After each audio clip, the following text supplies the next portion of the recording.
Bienvenido al Habituallamiento, tu podcast de referencia donde podrás aprender sobre nutrición, entrenamiento, biomecánica y todo lo relacionado con la última actualidad del ciclismo en general y con los mejores profesionales.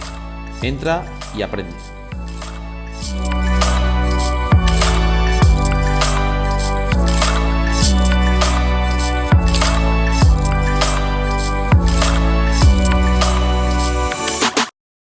Buenas tardes, aquí está el sustituto de nuestro compañero Gabriel Garrido, que esta tarde no nos puede acompañar porque tiene obligaciones ineludibles y me toca hacer hoy la presentación.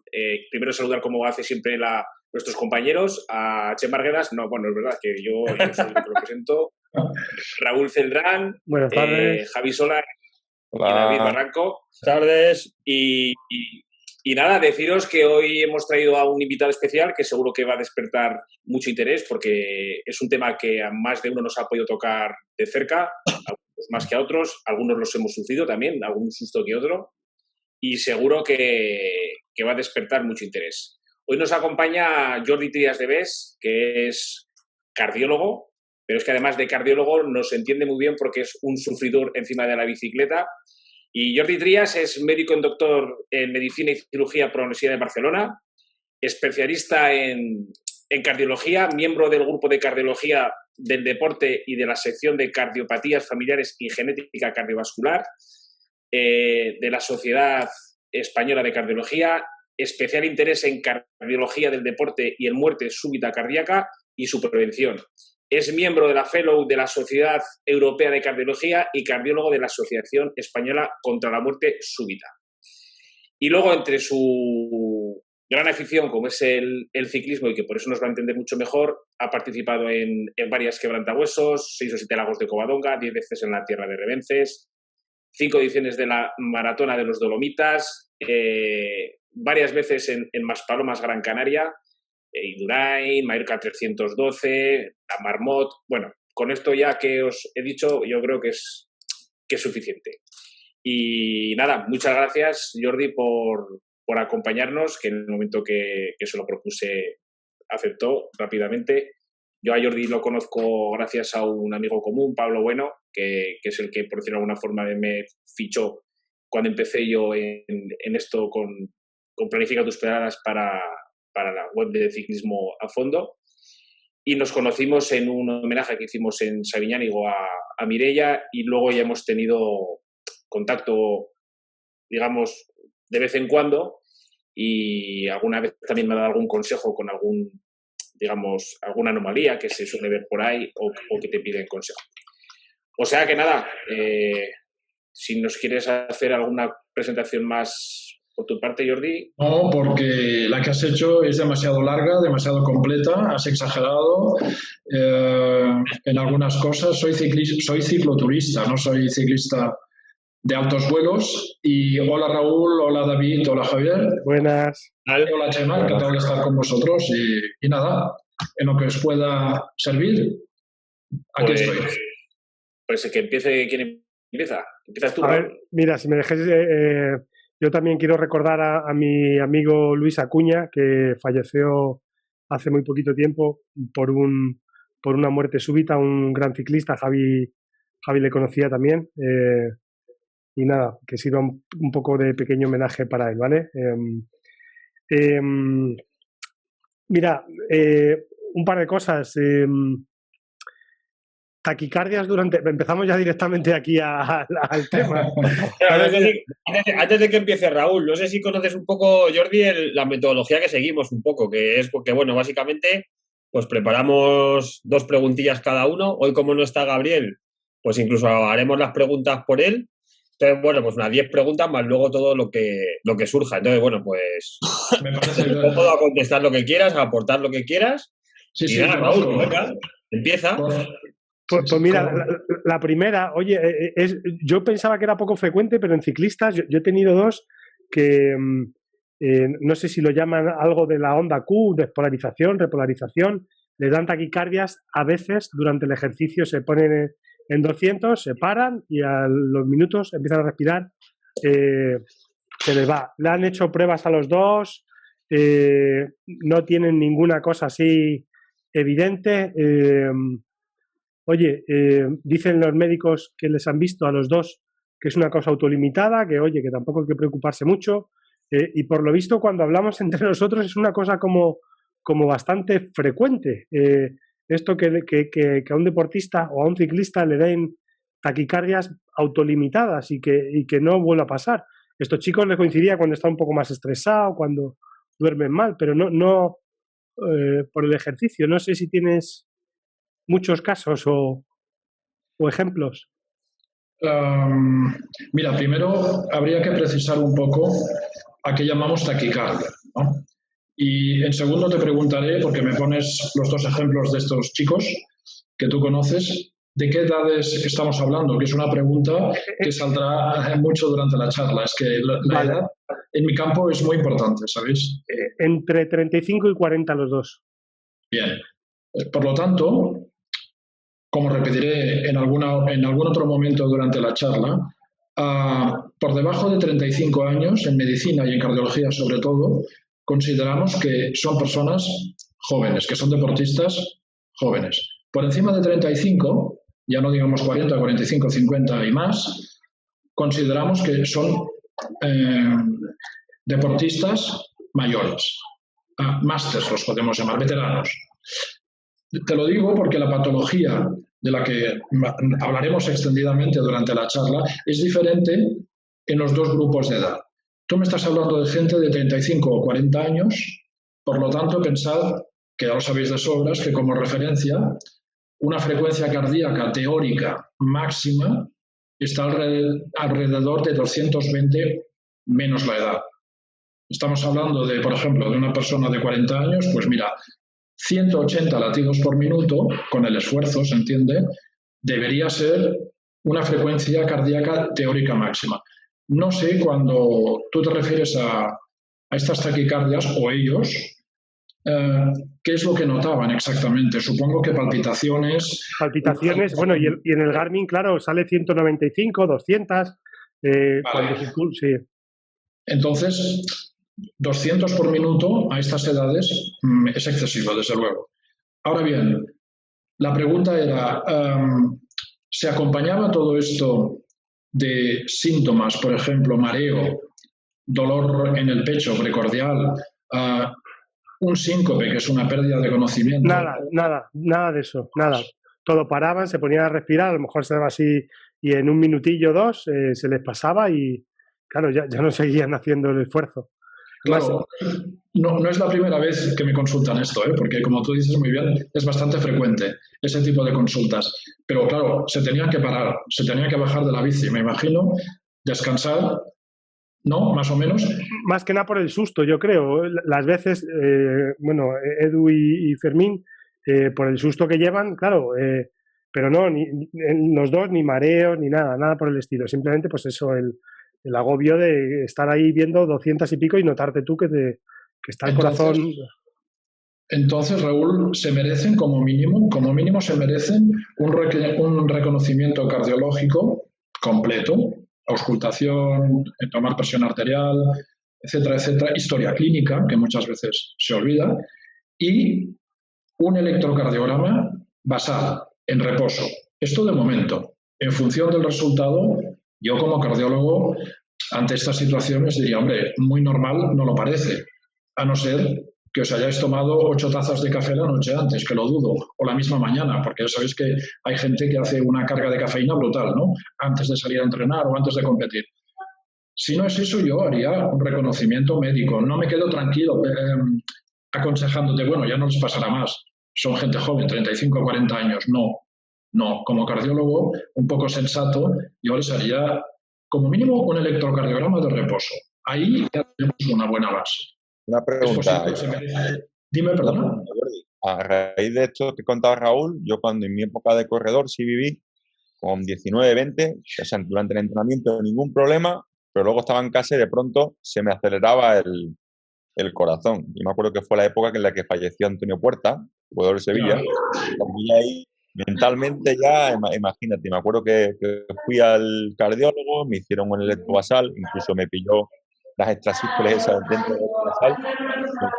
El cardiólogo me dijo, dentro de la población deportista, sí es normal las extrasístoles que se pueden dar, ¿no? Incluso me dijo, como te ves muy nervioso, te voy a mandar a hacer un ecodoppler, que te comprueben que está todo bien. Pero sí me comentaron esto, que los deportistas sí suele ser frecuente ese tipo de extrasístoles ventriculares en un momento determinado. No sé si es correcto o no, pero eso fue lo que me comentó un compañero tuyo hace 15 años o así, aprox. ¿Y no te has repetido nunca nada más? Nada más, ninguna prueba más, de momento no. Ahora soy sedentario, pero alguna que otra vez a lo mejor sí me da, pero a lo mejor cuando tomo más café, por ejemplo, de la cuenta, alguna de puntual sí. De todas las formas, no sé si te lo comenté, Jordi, hablando de esto de las extrasístoles. Sí. Hace 2 años, en el 19, el año antes de la pandemia, participando en la rompepiernas, una cicloturista, me noté durante la misma 4 o 5 extrasístoles. O sea, esa sensación de que parece que se te queda vacío el pecho. Exacto, lo explicas muy bien, sí, sí. Se te acelera el corazón, sin ser una exageración. A lo mejor vas a 145 y se te ponen 158 y de repente te baja.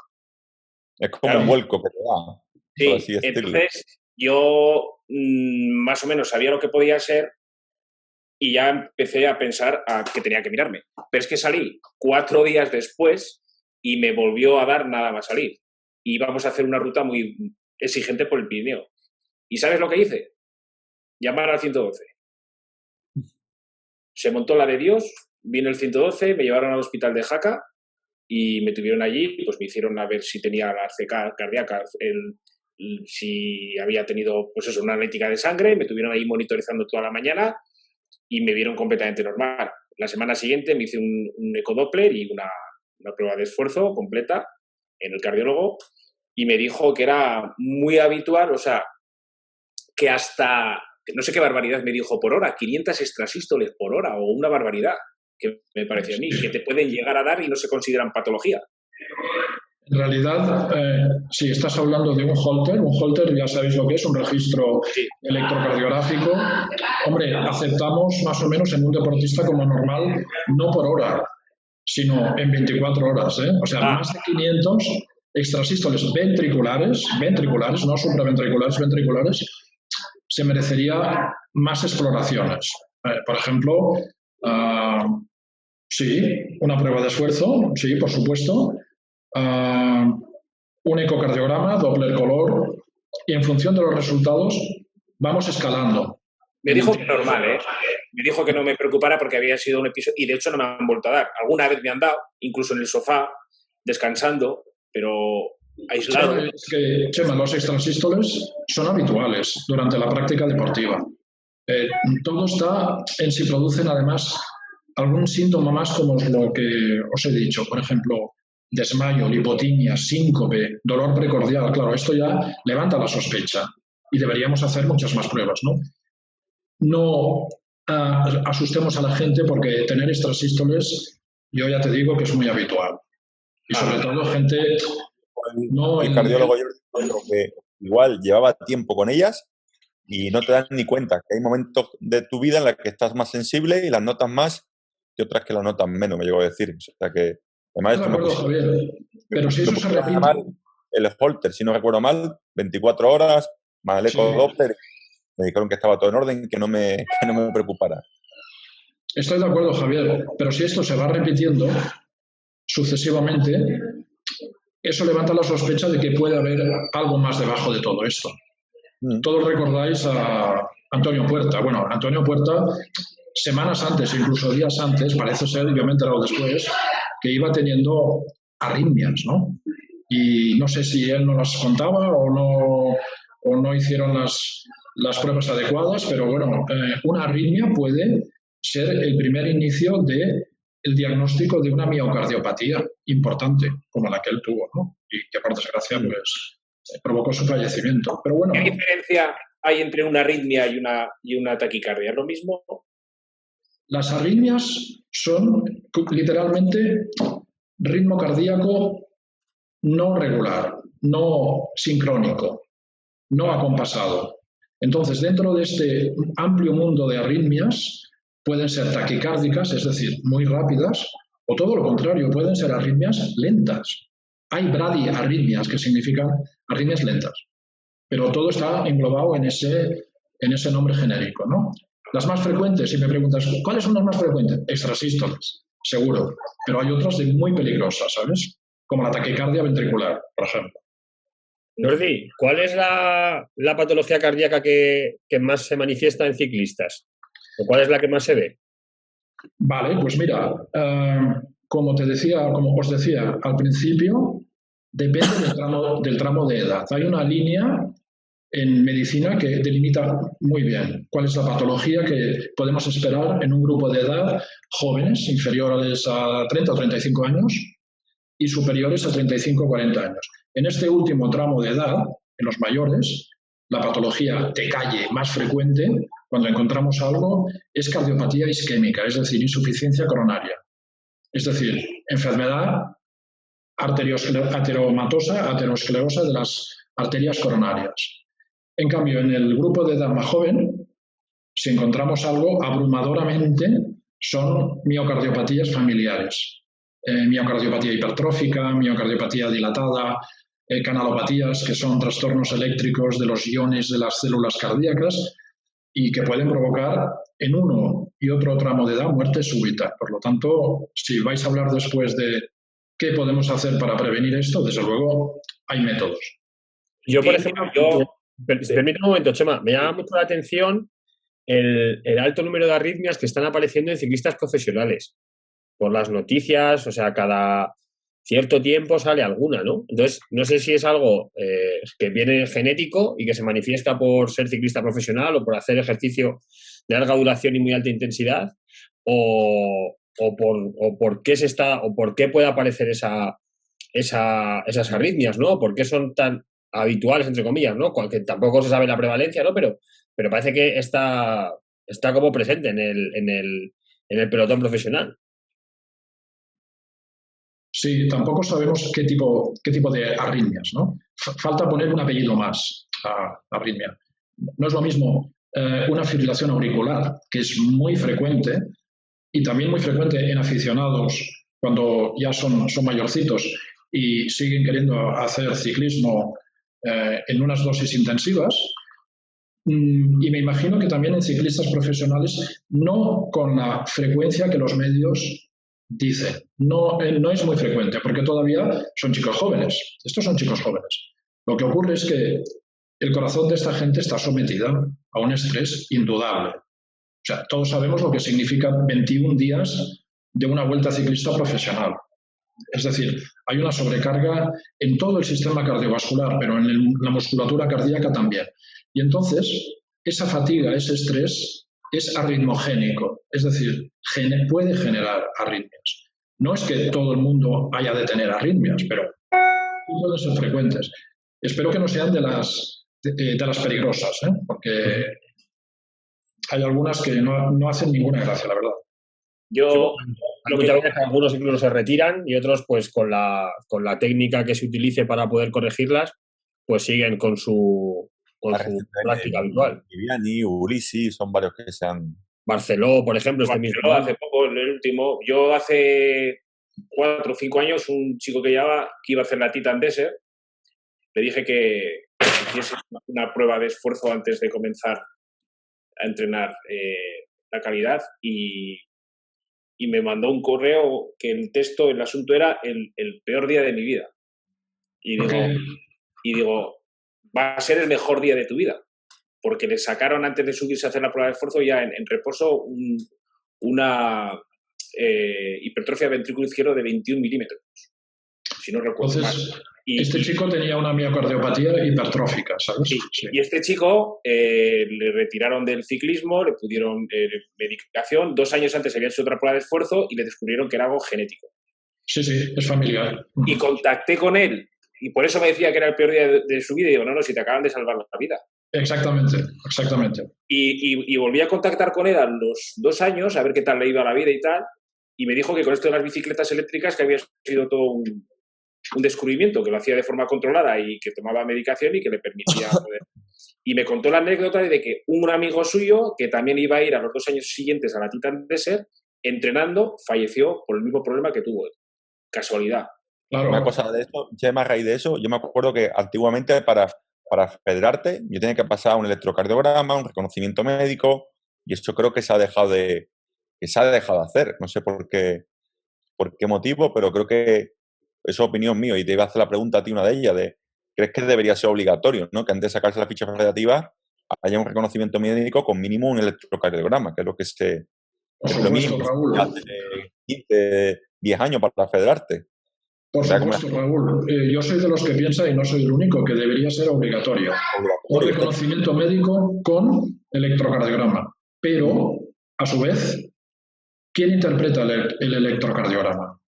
Y un médico deportivo que tenga que hacerlo. Correcto, ha de ser ¿no? un cardiólogo o un médico deportivo experto, pero que entienda de electrocardiografía. Porque habéis de saber que electrocardiogramas en gente joven y en gente deportista presentan unas peculiaridades, ¿no? Y eso que estás contando, cuando algunos de mis compañeros saben, yo antes de ser entrenador y dedicarme al rendimiento, estuve varios años trabajando como profesor en un colegio. Y claro, coincidió que dejé de competir, de entrenar, empecé a trabajar en el colegio y todos los años nos hacían el reconocimiento médico. Venían los de un colegio concertado, venían las entidades privadas, claro, hacían allí electrocardiograma y demás, y el que veía allí se asustaba y automáticamente ya quería derivarme a algún especialista a verla. Y ya te lo he contado, oye, que yo he hecho deporte, he entrenado intenso, porque siempre todos pensaban cuando había esa frecuencia cardíaca tan baja, pues que hay algo había, ¿no? Eso me pasó el primer año, ya el segundo y tercero ya explicaba un poco, enseñaba el informe el año anterior y demás, pero yo recuerdo el primer año me mandaron a un especialista superior dentro de la mutua. Claro. Es alarmante esta bradicardia de 40, 45 que vemos muy normal en nuestros deportistas cuando se mide la frecuencia cardíaca por la mañana, pues los míos, no sé, muchos andan en torno a eso, 45. ¿Es alarmante en un deportista? En absoluto. No. En absoluto, Raúl. Sería alarmante solo, eso lo tenemos en las guías europeas internacionales de interpretación de electrocardiografía en el deporte, ¿no? Si no están por debajo de 30 latidos por minuto, no vamos a hacerles más pruebas. Justamente estas frecuencias cardíacas se llama bradicardia sinusal, que significa ritmo cardíaco normal, pero lento. Entonces, en los deportistas es muy común. Ya de entrada vemos en los electrocardiogramas estas frecuencias cardíacas. No hay que llegar al extremo que en él, porque genéticamente era un extraterrestre, de Miguel Indurain, que un día me lo encontré, hablé con él y le pregunté sobre eso de su frecuencia cardíaca, y él había estado a 28 latidos por minuto, me dijo. En un reconocimiento médico me quedé dormido, luego vino la enfermera, me despertó y estaba a 28 latidos por minuto. Pero eso, en Miguel Indurain era normal. En tus ciclistas no va a ser normal. 40, 45, 50, por supuesto que es normal. Es uno de los signos de buen entrenamiento. De 38 tenía yo. ¿De adaptación? 38-40. Al ejercicio. Sí, no, pero es un buen signo, es muy frecuente. No hay que crear la alarma, no. Y de hecho, sí, hablando de lo que decías tú antes de interpretar lo que son los electros, no sé si recordarás que no hace mucho te mandé a un ciclista. Sí, señor. Que le había recomendado un médico deportivo que dejase la bicicleta durante varios meses y que a la vuelta le volvería a hacer otras pruebas porque no le había parecido.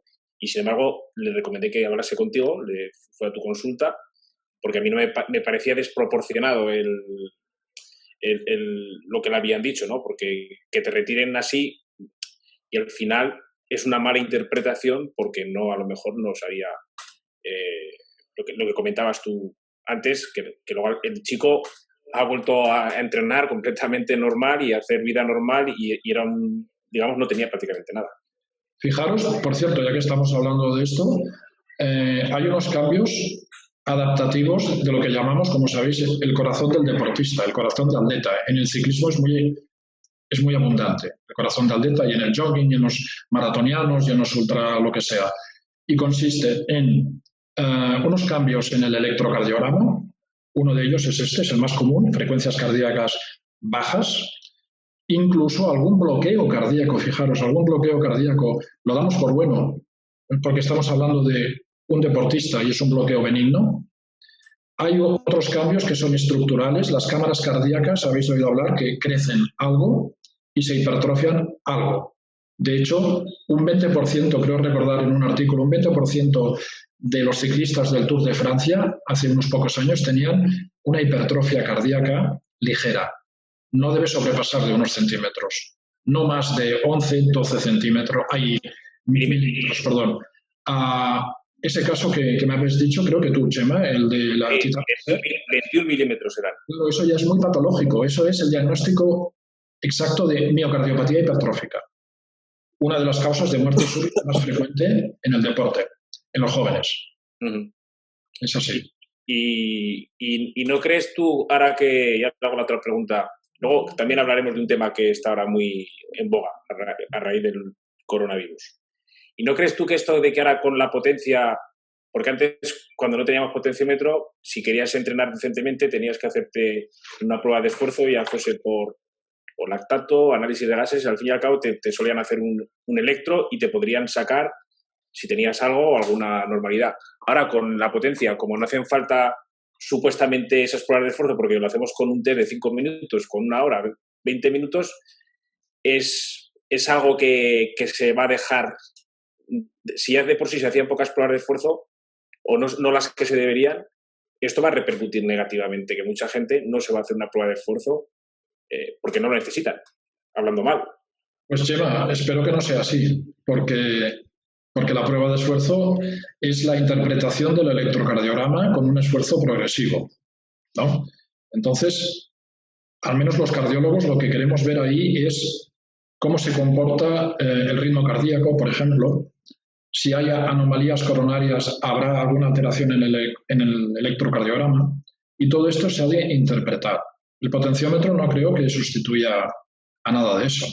Pueden ser complementarios, vale, de acuerdo, pero no va a sustituir. No, yo no lo recomiendo. No. O sea, que todo el mundo salga con su banda cardíaca, ¿no? Que la gente lleve las dos cosas, el pulsómetro y el potenciómetro, si lo tiene. Sí, el potenciómetro no va a sustituir, en mi opinión, no debería sustituir al pulsómetro, a la banda de frecuencia cardíaca. Porque, si utilizas la frecuencia cardíaca, aunque es una medida, reconozco, interna, que puede estar afectada por cafeína, té, ya no digamos otros tóxicos, falta de sueño, cansancio, etcétera. Todo eso puede hacer que eso cambie, pero tú sabes en qué zona te estás entrenando de frecuencia cardíaca. El potenciómetro tiene la ventaja de que es una medida mecánica externa, no está influida por todo eso. Así que los datos que dan una y otra no son sustituibles entre ellos. Son, ¿cómo se llama? Pero yo me refería en el sentido de que hay gente que dirá, ¿para qué me va a hacer una prueba de esfuerzo si yo me la hacía por sacar? Porque mucha gente no se lo hacía por descartar, se lo hacía por sacar sus umbrales. Ya. Ahora dice, ¿para qué me la voy a hacer? Que el potenciómetro en ese sentido va a perjudicar a la hora de que mucha gente no se va a hacer la prueba de esfuerzo. Porque luego nosotros... Sí, no, dime, perdona. No, que luego nosotros somos para echar de comer aparte. Yo estuve bastantes años en un centro aquí que asesoraba a la interpretación de las pruebas de esfuerzo. Yo, evidentemente, no en los electros no me quería meter. Y cuando se puso de moda el tema este de la QH, de que decían ha habido más de uno y más de dos que se les ha dicho que viniesen con un pendrive para sacar el estudio y que se fueran al cardiólogo y no han aparecido. Porque no les habían dado. ¿Sabes lo que te quiero decir? Sí. O sea, que lo que se busca muchas veces, y también sé que ha sucedido algún desenlace fatal por ir a buscar el apto, no viene al caso, y no conseguir, y al final te vas a buscar donde te lo van a dar, y muchas veces no se hace la prueba que se debe hacer para que te den el apto. Sí, pero mira, Chema, a este respecto hay bastante controversia sobre esto de las pruebas de esfuerzo, ¿no? ¿Debe ser obligatoria? ¿No debe ser obligatoria? Bueno, a ver, depende de qué estamos hablando. Vuelvo a lo de la edad, que es muy importante, ¿no? En ciclistas mayores de 35, 40 y para arriba, a ver, no les cuesta nada hacer una valoración por un cardiólogo, sea quien sea. Es decir, una pequeña revisión una puntuación de factores de riesgo, porque no es lo mismo ser fumador, ser hipertenso, diabético y tener colesterol que no tener todo eso, porque eso incrementa las posibilidades de que tengas algún disgusto o alguna muerte súbita. Es muy importante conocer qué metas tiene esa persona. A ver, ¿cuál es el objetivo? ¿Quieres quedar entre los 15 primeros? ¿Quieres hacer una marcha, en fin, tranquila? ¿Cuál es tu objetivo? Muy importante. A partir de ahí se puede recomendar una cosa u otra. Y en los jóvenes rompo una lanza a favor, y no es la primera vez que me lo oiréis decir, cualquier chico joven debería de pasar al menos una vez en su vida un reconocimiento con un electrocardiograma. Como decía David, creo que era David, ¿por qué ahora no se hacen chequeos federativos con electrocardiograma? Pues mira, es una pena, es una lástima. Se debería incluir un electrocardiograma, porque muchas veces es la primera y última oportunidad para reconocer una cardiopatía grave. Es así. Espero que estas palabras, ya sé que son fuertes, sí son, pero es que es así. Es la primera y por desgracia... Si puede ser la última. Eso, pues mira, toda la gente que nos escuche lo podemos... oye, no sé si mandárselo a algún directivo de la Federación Española, oye, que escuche el programa y que lo tengan en cuenta. Oye, a lo mejor la obligación nos cobran una pasta por la licencia que, oye, lo discutimos, pero oye, que sea un poco más cara y que de alguna manera mínimo un electro se haga todo el mundo antes de sacar. Era un buen filtro eso, Raúl. Yo recuerdo a algún compañero de aquí del club que eran máster, que salían a pasarlo bien, que se iban a federar, que iban a reconocimiento, y a alguno como decía antes Chema, le cogían algo, ¿no? Decían, oye, que aquí hay algo aquí que... Siempre sale algo. O sea, es un volumen de gente grande, siempre sacan, siempre hay casos que muchas veces también la gente es que al final ir a hacerte este tipo de pruebas es como llevar el coche al taller, que al final siempre le sacan algo. O sea, mucha de la gente tiene de la ignorancia, ¿no? Y ya lo que has hablado del colesterol, que es un tema también que no estaba en el... Pero, por ejemplo, alguien con el colesterol total muy alto, pero que no fuma, no es hipertenso, no tiene diabetes, no es sedentario y, por decirlo de alguna forma, no tiene los 5 factores de riesgo, pero tiene un HDL muy elevado, estamos hablando, por ejemplo, de 95-100, y con 290-300 del colesterol. ¿Es tan seguro de vida el HDL? No, es muy bueno que las lipoproteínas de alta densidad, HDL, estén altas, pero esto no compensa el alto nivel de colesterol total que me has dicho, ¿no? De 290, 300, no. Es un factor, estoy de acuerdo, solo sería un factor de riesgo de entre los 4 o 5 importantes que hay. Por lo tanto, el score, su puntuación de riesgo, no sería muy alta. Ahora, vuelvo a lo mismo. ¿Qué edad tendría esta persona? ¿Qué quiere hacer? ¿Qué intensidad? Recomendación, bueno, antes de cualquier marcha larga o importante de alta intensidad, electrocardiograma. Yo soy de los que un simple electrocardiograma no cuesta nada. Y hay muchos que ya sabemos interpretar electrocardiogramas, no es necesario irse a muchos kilómetros de distancia. Por lo tanto, eso es válido para todo el mundo, no solo para aquel que tiene el colesterol alto o es hipertenso, pero si suma todos los factores de riesgo, Chema, ya me has oído hablar mucho de eso, obligatoriamente, ya casi es obligatorio. ¿Sabéis que la semana que viene van a subir los electrocardiogramas en España entre ciclistas? Lo sabéis, ¿no? Jordi, ¿has notado cuando, por ejemplo, la QH, creo que fue hace 2 años, 3, incorporó el electrocardiograma una prueba de esfuerzo, ¿no? Creo que era. No, tenías que dar un papel, un certificado médico. Era un poco una broma eso. Sí, que se lo daban, pagaban 30 euros, porque yo lo sé, se hacían subir y bajar 10 veces a un escalón. Era una broma, ¿qué más? Te miraban la tensión y te daban el papel. Yo le quería preguntar, en base a eso, Jordi, que si en tu experiencia de todas las marchas que ha dicho Chema, si en alguna te han exigido un electro o un señor. Bueno, literalmente electrocardiograma no, pero si vosotros habéis hecho alguna maratona de los Dolomitas, invariablemente entre los papeles que has de aportar es un certificado médico oficial, en el que un médico dice, este señor desde el punto de vista cardiovascular está sano. Se lo haya hecho como se lo haya hecho, con electrocardiograma basal o no, o con prueba de esfuerzo o no, el certificado. Y a mí, cardiólogo, me lo han pedido cada vez, ¿eh? Y me lo he tenido que hacer por un compañero. O sea, esto es así. El apto, un compañero, pero certificado médico oficial. O sea, tampoco es tan raro que en la quebrantahuesos y en otras marchas puedan exigir al menos un certificado médico. Ya no te digo una prueba de esfuerzo. Esto me parece excesivo, ¿sabes? Esto es excesivo. Pero un certificado médico sí, está bien. Vale, no, yo es que había oído que en esa prueba o en alguna otra que exigían incluso eso, una prueba, un electro, como que habías pasado algo, que el corazón estaba bien para poder participar. O sea, que ellos, me imagino que será por una exención de responsabilidades, ¿no? Si tú presentas que algo está bien, si luego pasa algo, pues oye, la responsabilidad no es de la organización, entiendo, sino que tú sabrás al test que te has sometido o al tipo de prueba que te has sometido. Así es. Y ya termino, ya no hablo más. Hoy estoy acaparando. El COVID. Presentado preguntando mucho, hoy no para. El mundo al revés. Oye, ya que yo lo he invitado, ¿sabes? Sí, aprovecha, claro. Perdona, Chema, luego os daré dos buenas noticias. En lo del COVID. No, en otras cosas.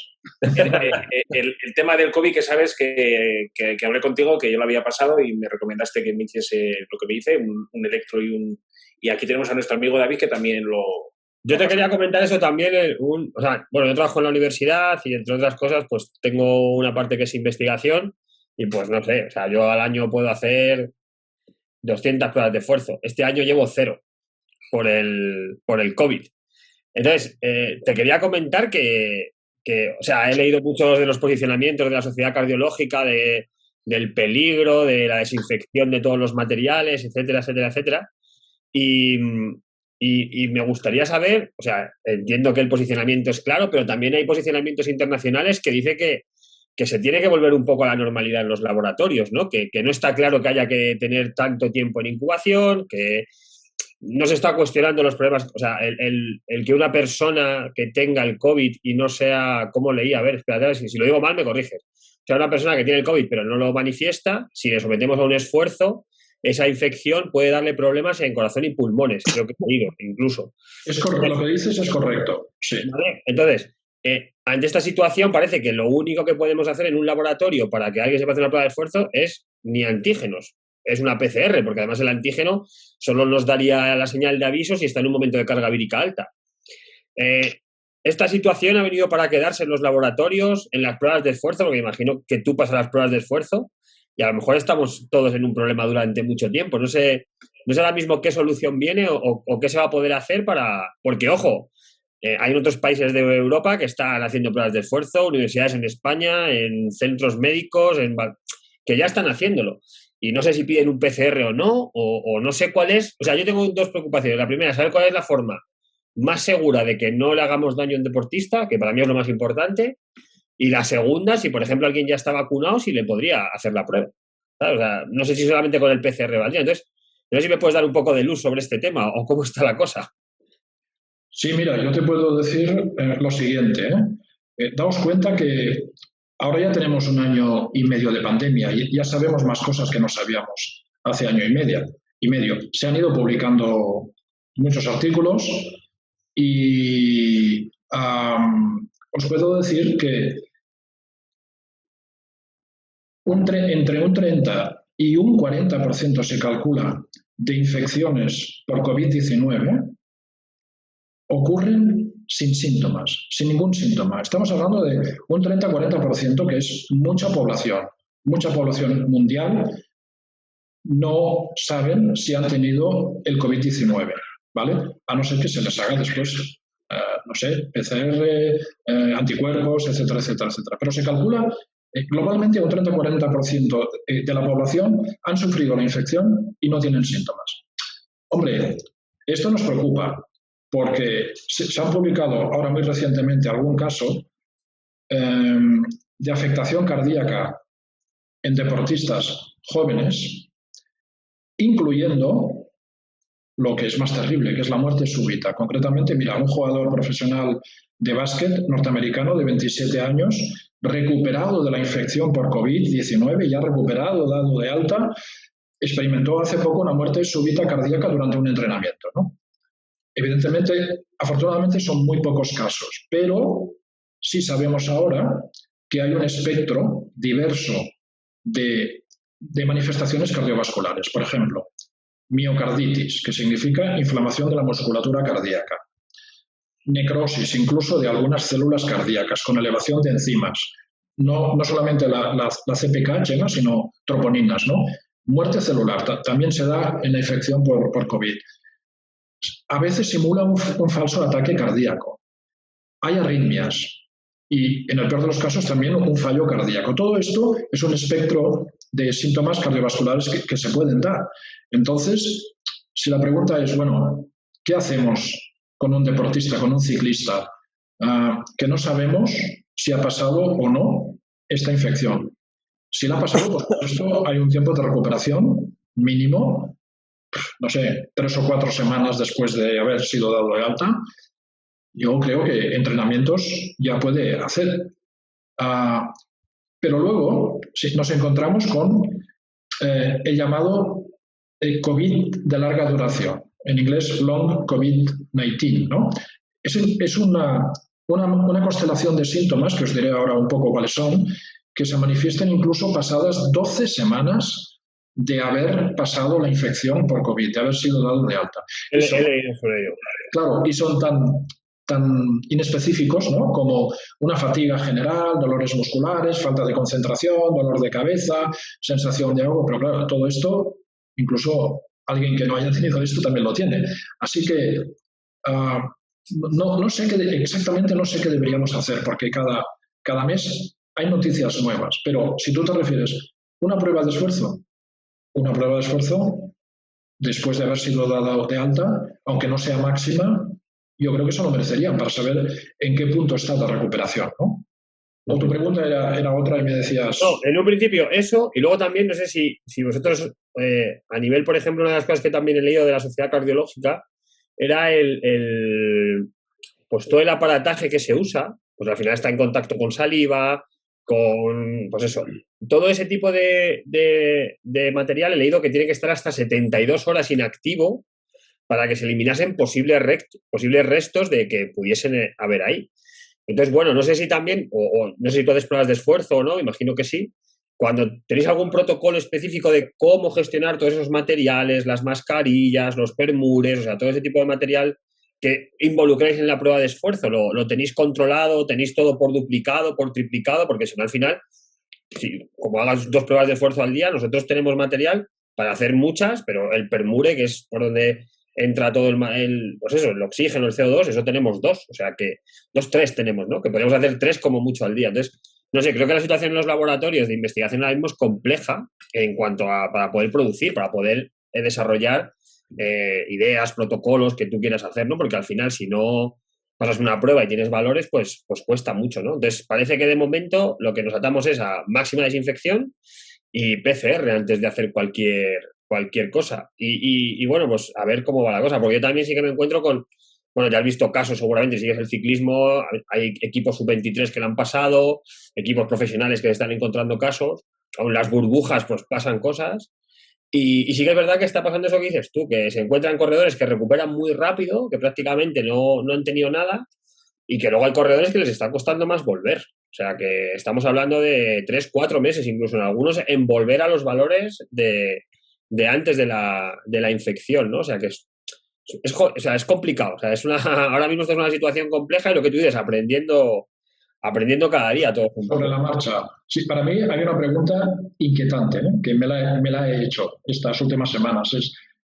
Entonces, si 30-40% de la población pasa la infección y no tiene síntomas, ¿cuántos deportistas, en concreto, cuántos ciclistas tienen afectación cardíaca oculta que no se ha manifestado? ¿Cómo lo vamos a saber?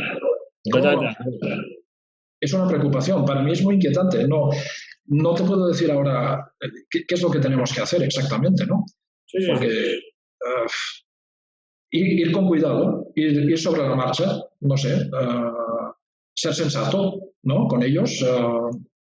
Entrenar, ya pueden entrenar, pero, a ver, si reúnen algunos síntomas de estos, estar alerta, ¿no? Estar alerta.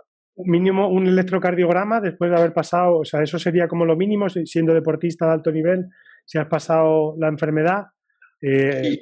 un electro como mínimo, ¿no? Obligatorio o no. Sí, un electrocardiograma mínimo seguro y te diría más.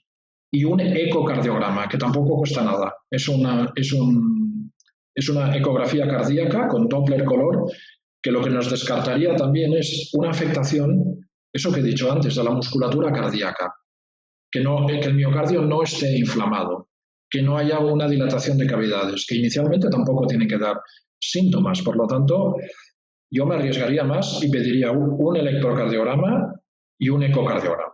O sea, que tú, por ejemplo, nos podrías recomendar que, imagínate, si yo fuese el director de un equipo sub-23 continental, procontinental, a lo mejor el World Tour tiene más medios, pero el año que viene, a principio de temporada, podría ser una buena inversión, pues ver cómo han estado, si han tenido COVID o no, y más allá de todo eso, en todos hacer un electro, reposo o esfuerzo, o ambos, si se puede. Sí, yo lo haría. Ya sé que es costoso, ¿no? Pero hay que destinar parte de los recursos y de los presupuestos en un año tan difícil como este. Yo lo haría, sí. Y ecografía, incluso. Sí.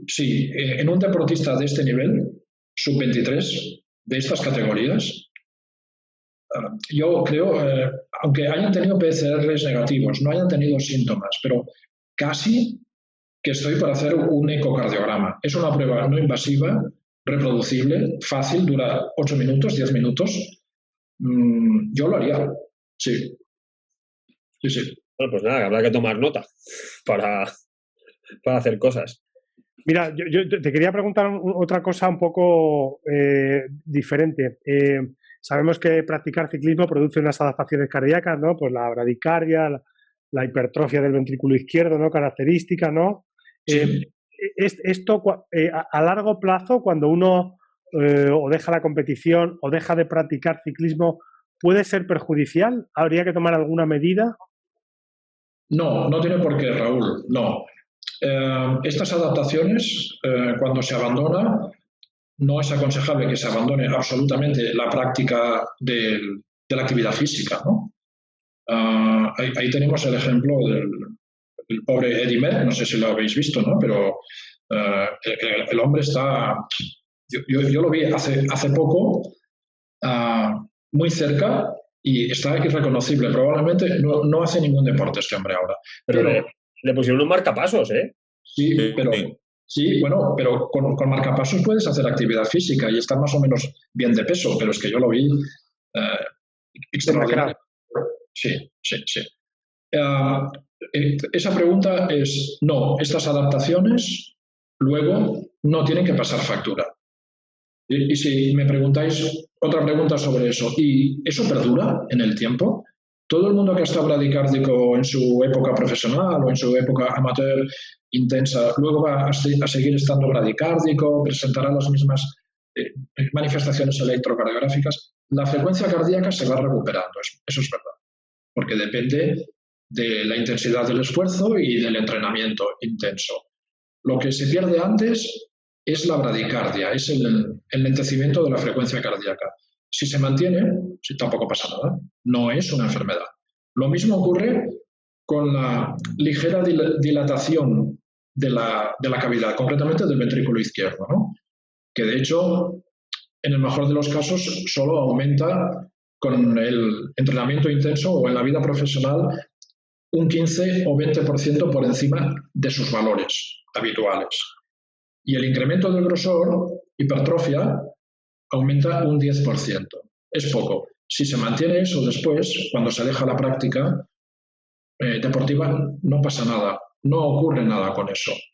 Puede retroceder, sí, o puede continuar, pero ni una cosa ni otra es patológica y nos debe preocupar, ¿no? Si eso es a lo que te... Sí, perfectamente, sí.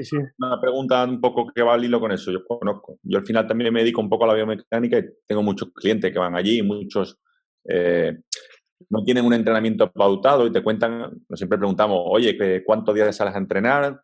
¿Cuántos kilómetros, horas al año? ¿Qué intensidades maneja de cara a realizar estudio biomecánico? Y muchos te dicen, no, yo no sigo ningún entrenamiento, salgo todos los días y voy a lo que da el motor. O sea, y te enseñan allí que hacen a lo mejor 3 horas a 170 de pulso, 160 de pulso. ¿Hasta qué punto eso es perjudicial para la salud, creo yo, en ese aspecto? Hombre, o sea, entrenan por sensaciones. ¿Quieres decir? Por sensaciones. Sí, lo que hacen es salen y hacen 3 horas a lo que el motor es capaz de dar, esas 3 horas. Y repiten a lo mejor eso 3 días a la semana y otros 2 pues, tranquilamente en casa o salen a un paseíto. Hombre, eso ya es ejercicio físico, para mí, extenuante, ¿no? Insisto de nuevo, depende de la edad de esta persona, pero cuanto más mayor eres, si sigues haciendo esto, es probable que la incidencia de efectos secundarios sea más alta. Por ejemplo, arritmias. Hay una fatiga indudable de la musculatura cardíaca. Las aurículas sufren una sobrecarga, sobre todo si estás a 160, 170 latidos por minuto tanto tiempo. Y yo le digo, ¿a qué no llevas el coche a 4.000 revoluciones en un viaje Sevilla-Cádiz? Le pongo yo como ejemplo, ¿no? Dice, no, digo, que eso es lo que tú haces realmente, ¿no? Llevar el motor todo el camino revolucionado. Sí, no es aconsejable. Diles que si hacen esto durante mucho tiempo, muchas horas y muchos años, tienen muchas más probabilidades en un deporte como el nuestro, que es el ciclismo, de tener una arritmia que se llama fibrilación auricular. Incluso más frecuente que en los maratonianos y más frecuente que en los triatletas. El ciclismo, con estas intensidades, puede favorecer con más frecuencia la aparición de una fibrilación auricular. Ojo, no ventricular, porque no, eso sería mortal. Pero auricular, yo he visto mucha gente con fibrilación auricular. La auricular se daría el caso de que al individuo lo tienen que parar y, digamos, y hacerle un reset al corazón en una sala de operaciones y volverlo a reactivar. Si tan rápida va, sí, sin duda. Pues ya está. Yo conozco a uno, yo conozco un caso que era, le preguntas, ¿tú cuántas series sueles hacer? Y dice, yo hago una serie nada más. Desde que salga hasta que entro, ¿no? Hasta que entro. Y ya lo han reseteado 3 veces, 2 o 3 veces. Y pues nada, se está echando papeletas, ¿no? Que no han... Y es que es así. ¿Verdad, Jordi, que la base hace mucho bien? ¿Cómo? Perdón. Que la base hace mucho bien en este sentido, Hacer una buena base hace mucho bien.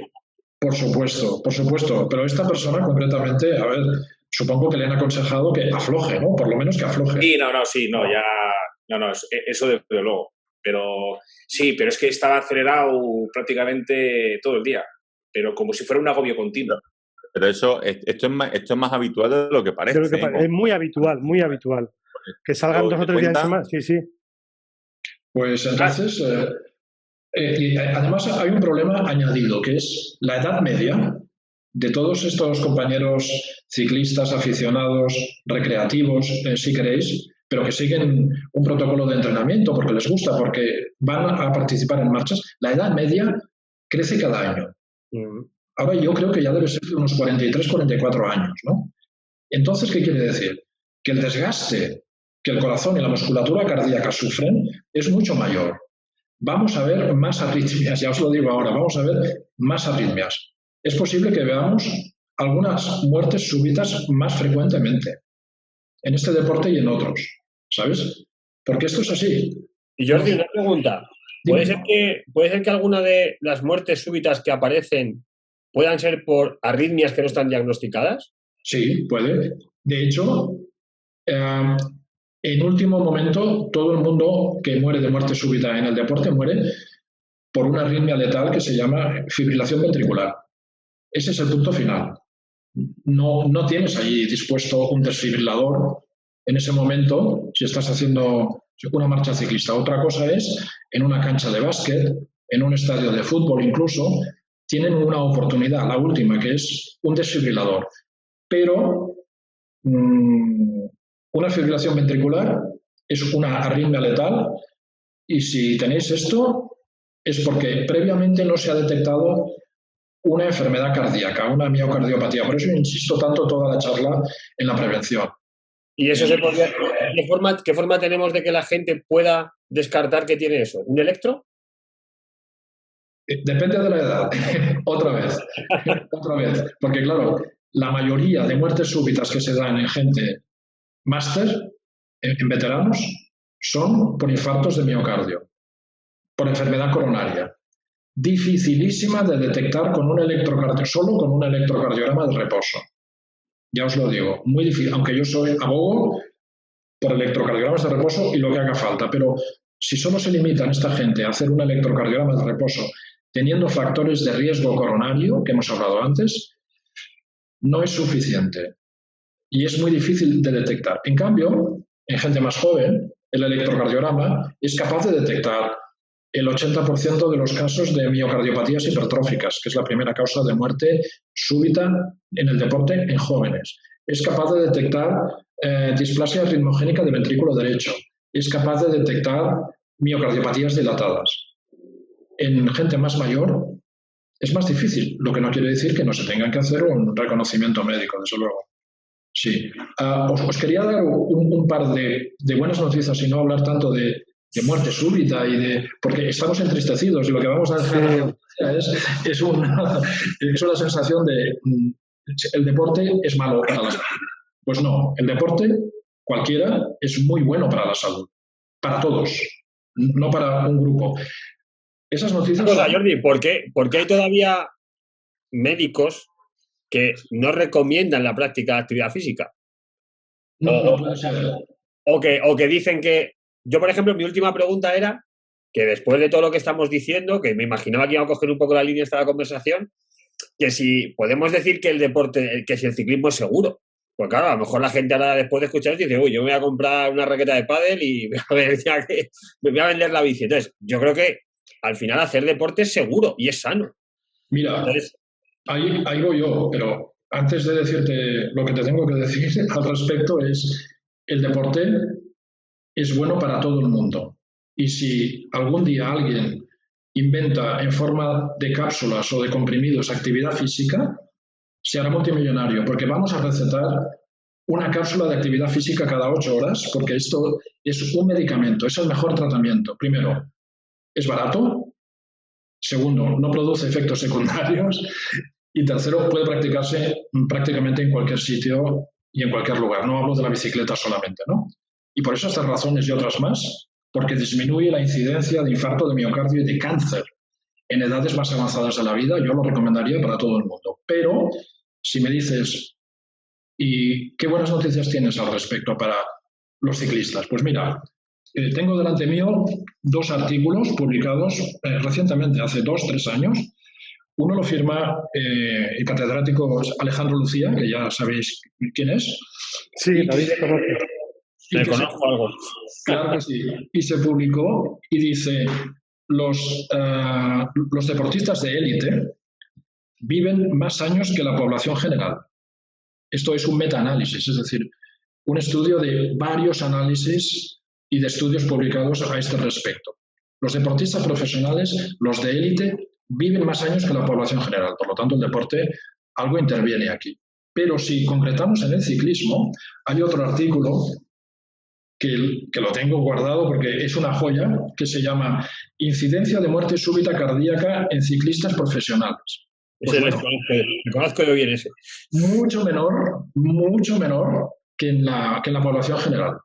Así que no solamente el deporte es bueno, sino que la práctica del ciclismo parece ser que protege, ¿no? Que protege a aquellos, evidentemente, que no tienen una cardiopatía de base. De hecho, si mal no recuerdo, en ese artículo creo que hay documentadas en la historia del ciclismo 6 muertes súbitas. Sí. En toda la historia. Sí, 5 en ese artículo y ha habido en el 2016 una en París-Roubaix. O sea que en toda la historia del ciclismo documentadas ha habido 6 muertes súbitas, que es muy bajo, la incidencia es muy, muy baja. Hay que tener en cuenta que no es nada, entre comillas. Mira, creo que es un 0,007% sobre 100.000 participantes, imagínate, en el Tour de Francia. Yo me acuerdo de una de las primeras, porque tengo mi edad. Fue aquel ciclista británico, Tony Simpson. Eso es. Pero eso fue por otra cosa, ¿no? Porque sí, pero bueno. Eso no fue por el ciclismo, eso porque iba hasta arriba de todo, ¿no? El hombre, ¿no? Bueno, pero le produjo eso. Sí. Lo que consumía debía ser arritmogénico, claro, desde luego. Claro. Sí, sí. Ya mi última pregunta. Yo escucho muchas veces en algún, bueno, concretamente en el blog del doctor de Fisiología del Ejercicio, de Chicharro, muchas veces habla del HIIT, el entrenamiento interválico de alta intensidad, en la recuperación de pacientes que han tenido problemas cardíacos. ¿Qué opinión tienes de esto? ¿Qué nos puedes decir de por qué es tan bueno entrenar alta intensidad gente que recuperándose del corazón? Alta intensidad, o sea, quiere decir a intervalos de 3-4 minutos a tope con recuperaciones. ¿Por qué es tan bueno? No sé quién dice que es tan bueno para recuperarse de una dolencia cardíaca, ¿no? ¿Estás hablando? Sí, de alguna. Sí, yo lo veo. No te sabría decir ahora mismo en qué, pero lo veo muchas veces. El HIIT en la recuperación de no sé de qué patologías. Mira, José López Chicharro es un catedrático de medicina del deporte, muy bueno y muy sensato. Y yo le he oído decir a él y le he leído y ha escrito que esto del HIIT, del entrenamiento con intervalos de aeróbicos y anaeróbicos con poca recuperación entre medio, no es una novedad en absoluto. Él dice, hace 80 años que se conocía esto y se practicaba. Y sus efectos beneficiosos, yo opino como él, no son mucho más relevantes que los que tenemos con el ejercicio continuo y mucho más en una rehabilitación cardíaca. No podemos introducir ahí intervalos anaeróbicos repetidos de altísima intensidad cuando una persona se está recuperando o de una arritmia o de un infarto de miocardio o de una miocarditis. Yo creo que no va a ser muy sano. Él dice, el efecto más positivo que le veo es que acorta el tiempo de entrenamiento. Efectivamente, en los gimnasios, en los fitness, en los clubs de fitness, esto se ha puesto de moda ahora. Porque para ejecutivos, para gente que no tiene tiempo, gente que está todo el día trabajando, pues esto, hombre, ayuda a quemar calorías, los pone en forma con poco tiempo dedicado a ello. Ahora, quizá más prevención que tratamiento, ¿no? Más podría ser bueno como el HIIT una vez en semana, yo te digo. Sí, como prevención, un sí rotundo. Como instrumento para rehabilitación cardíaca, no lo veo nada claro. Vale. Aparte, muchos de los papers esos que están publicados con que el HIIT mejora, al final están hechos en un entorno intrahospitalario. Es decir, que si hay algún problema, se meten rápidamente el cacharro, ¿no? Y la adrenalina, ¿no? Como la intervención en un entorno intrahospitalario que en el gimnasio. Claro. Entonces, eso también hay que, cuando lees, es lo que dices tú, Raúl, que el papel parece que lo aguanta todo. Hay alguno de los míos que dice que el HIIT no puede ser bueno en la vida. Es que eso... Hombre, es que se sufre mucho, claro, se sufre. Yo creo que no es apto para gente que se está rehabilitando, que ha pasado, que ha pasado un COVID, una infección por COVID, no creo que deba ser excesivamente bueno. Y como rehabilitación cardíaca, insisto, no me parece muy adecuado. Es mejor el ejercicio continuo, controlado, entrenamientos bien protocolarizados, ¿no? Bueno, perfecto. Oye, qué interesante. ¿Qué más novedades nos tenías que decir? Jordi, ¿qué cosas decías interesantes? ¿Nos lo has dicho ya todo? Ha dicho, vamos a... Hace poco, lo que ha dicho. Lo de que la gente haga ejercicio y que se haga un electro, ¿no? Yo me quedo con la cosa, ¿no? En el fondo, Raúl, si este puede ser un medio para que la gente se conciencie de estas cosas, pues bienvenido sea, ¿eh? Al final, una maravilla, sí. Mira, ficha federativa, ya para resumir un poco, ficha federativa con reconocimiento obligatorio. Ya te digo que eso en mi época se hacía. Y era obligatorio. Con un simple electrocardiograma, no cuesta nada. Cualquier federación puede pagarlo. Hasta la de billar, ¿no? Hasta la de ping-pong. En fin. Y luego, quisiera comentar que vale la pena prevenir. Que haciendo prevención, que significa esto, especialmente en la gente joven, porque una muerte súbita en un ciclista joven, en un maratoniano joven, es una catástrofe. Y la sociedad está confundida, porque entonces piensa, a ver, esta gente pertenece al segmento más sano de la sociedad, porque están bien alimentados, están bien reconocidos, están bien entrenados. ¿Cómo es posible una catástrofe así? Es devastador para la familia y la sociedad, como digo, no lo entiende. Entonces, son muchos años de vida perdidos. Un chico de 16 años que fallece de muerte súbita en un campito de fútbol pierde, según las estadísticas, 75 años de vida, que es mucho, ¿no? Y además, un último apunte. La muerte súbita cardíaca no solamente es en los deportistas de élite, que son los que acaparan los titulares de los medios de comunicación, como sabéis, ¿no? El tal. Esos son los menos. Los más frecuentes son en gente joven, muy sencilla, muy humilde, en equipitos muy sencillos, a la salida del colegio, dando 4 patadas al balón. Aquí hay mucha más muerte súbita en este segmento de la sociedad. Por lo tanto, mi mensaje, si me lo dejáis dar, es, por favor, revisar a los jóvenes, chequear a los jóvenes también, aunque no sean deportistas profesionales. Este es mi mensaje. Yo tengo un caso muy cercano de un familiar muy cercano que con 18 años o 17 años jugando a fútbol un partido el sábado, fulminado. Es un desastre. Pues oye, que siempre es fundamental. Hay otra cosa que no está positiva, perdonar, ya es lo último. Tenemos aquí toda la tarde. ¿Sabéis cuál es el deporte en España que con mayor frecuencia se asocia a muerte súbita cardíaca? Después de un gran estudio con autopsias en 288 fallecidos de muerte súbita mientras practicaban deporte, cualquier deporte. Si el fútbol, ¿no? El fútbol. No. El ciclismo. El 28% de esta gente que estaba subida en la bicicleta y cayó fulminada practicaban ciclismo.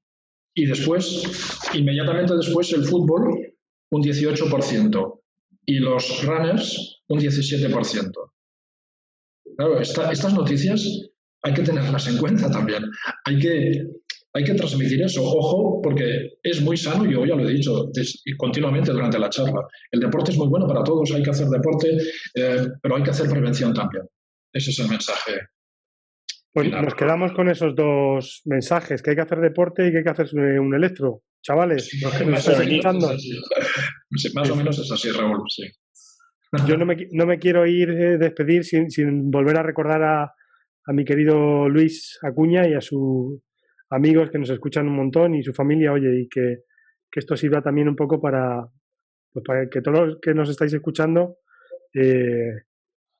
tengáis en cuenta estas cosas, ¿no? Que hay que hacer ejercicio y hay que prevenir.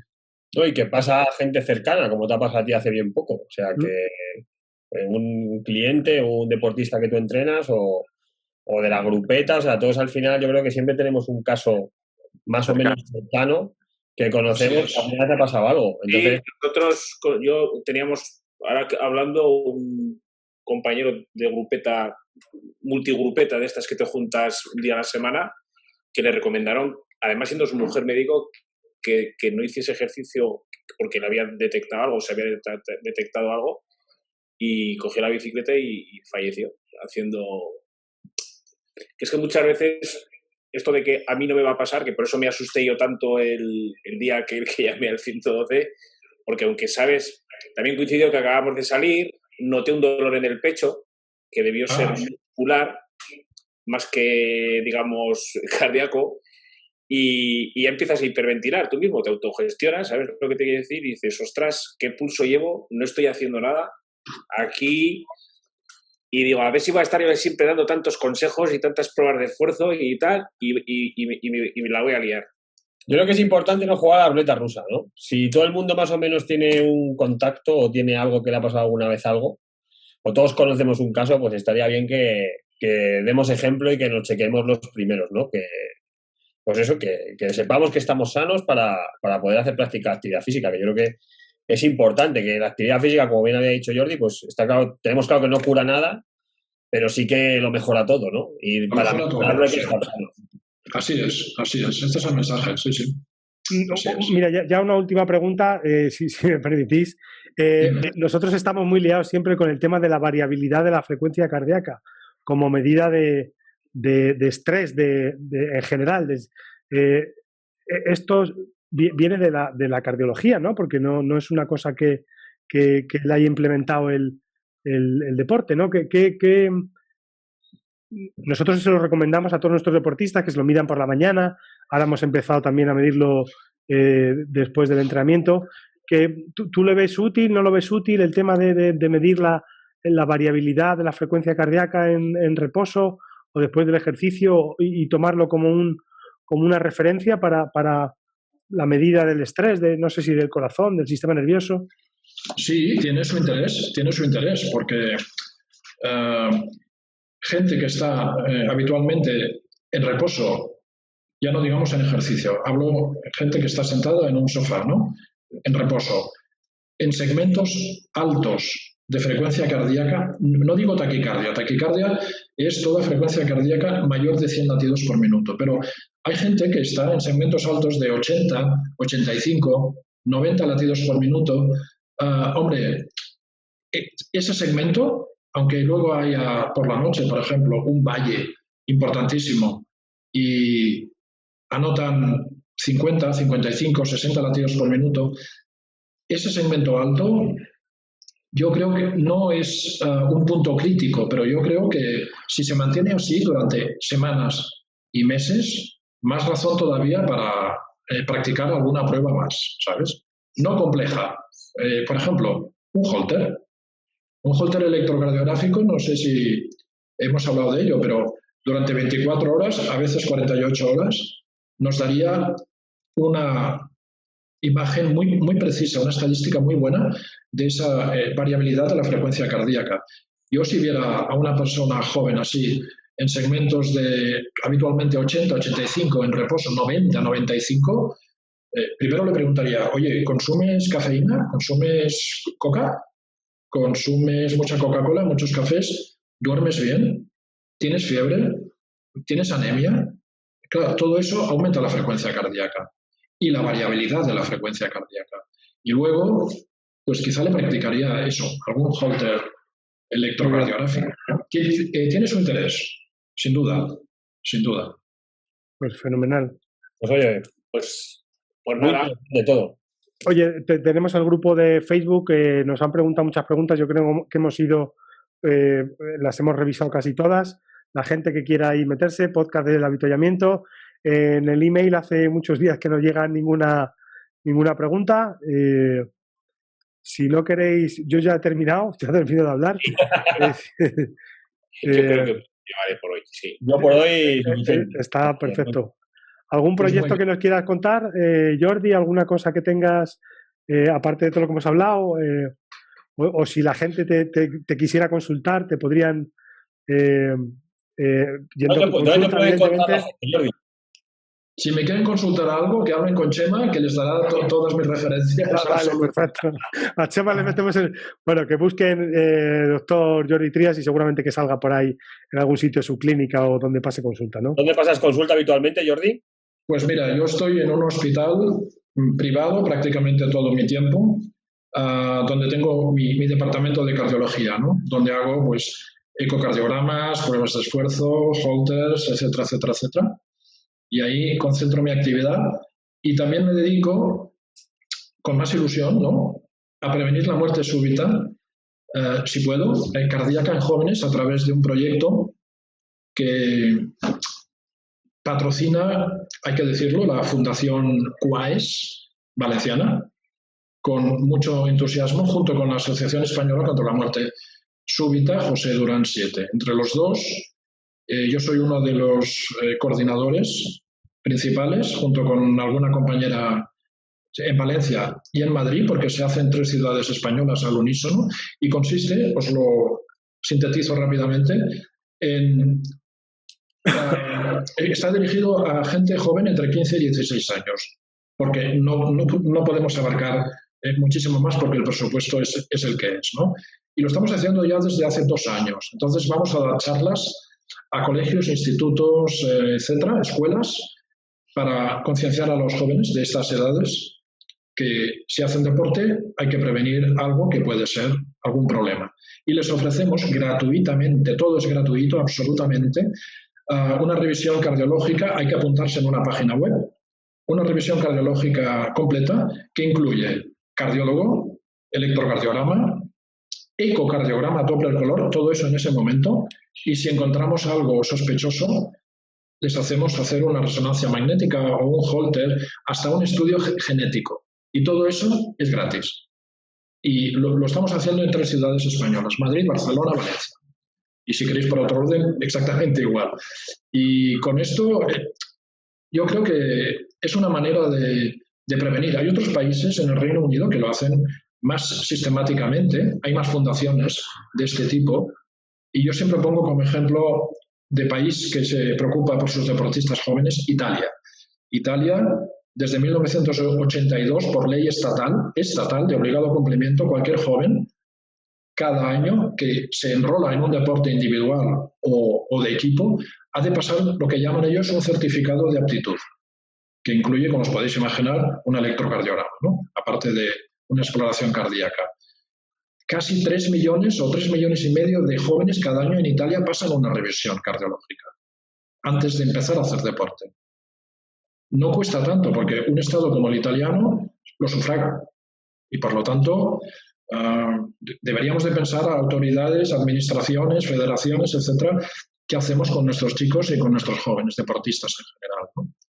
Y a esto me dedico con entusiasmo, y también a la cardiología general, efectivamente, infartos de miocardio, arritmias, angina de pecho, en fin. Estás en Barcelona, ¿no? Ahora mismo estoy en La Garriga. Ahora vivo en La Garriga, que es una población a 40 kilómetros de la ciudad de Barcelona. Muy cómoda, buena calidad de vida. Bien. Eso es importante. Con ese Muchas mensaje nos quedamos, chicos, ¿no? Pues Con sí. ese mensaje. Pues muchísimas gracias. Pues muchas gracias, Jordi. No hay de qué, a vosotros cuando queráis, Chema. A ver si nos vemos en bicicleta algún día. Hombre, si nos dejan, ya sin restricciones, perfecto. Sí. Bueno, pues gracias y Gracias. escucharnos y pasárselo a la gente el podcast, y nos vemos el próximo día. Venga, magnífico. Muchas gracias a todos. Buenas Venga, tardes. hasta luego. Buenas noches, Javier, David. Gracias. Chao.